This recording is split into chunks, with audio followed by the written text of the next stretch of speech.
Good afternoon, Mark Sudduth, HurricaneTrack.com here with your Hurricane and Hurricane HD video update for Thursday, July 12th, 2012.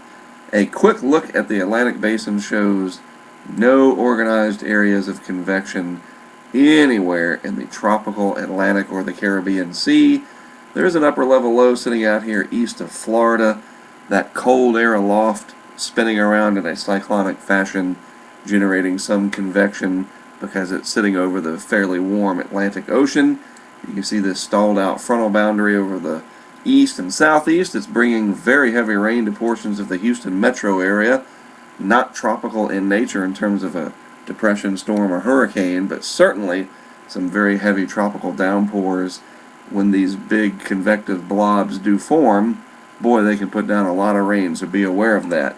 The Eastern Pacific continues its busy streak. Daniel has moved off the map. To the west it's gone. Emilia will be following suit very soon. And then we have Fabio. And no jokes about Fabio. I don't have any, and that's probably a good thing.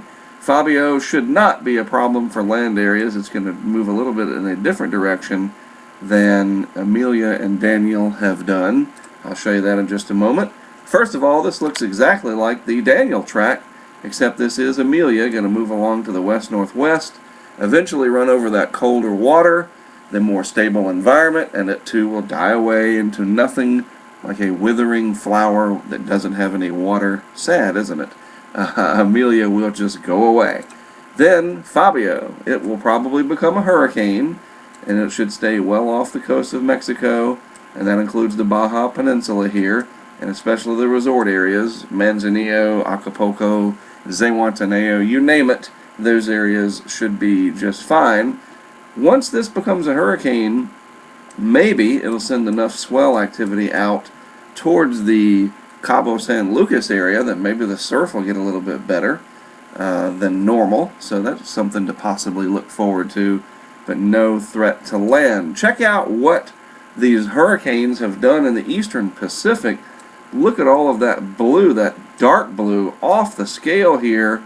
See that? Off the scale, minus 5 degrees Celsius. These tropical cyclones really taking the heat out of the Eastern Pacific.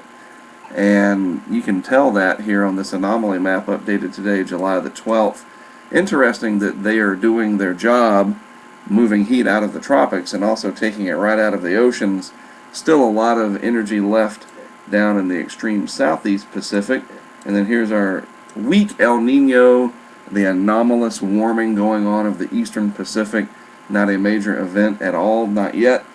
Here in the Atlantic, though, I'm really interested in this warming that's going on in the deep tropics, getting a little bit warmer. These anomalies above normal sea surface temperatures right there, a pretty good area.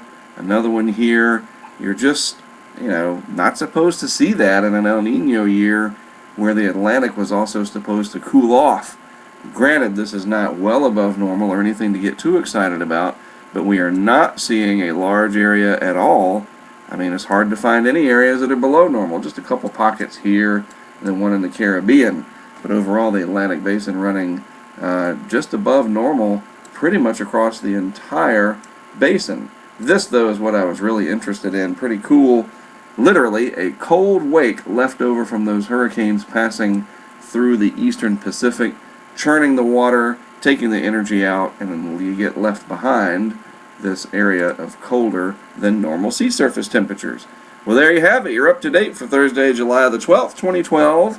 I am Mark Sudduth for HurricaneTrack.com. Always glad to produce these video blogs for Hurricane and Hurricane HD. And with that being said, we'll do it again tomorrow.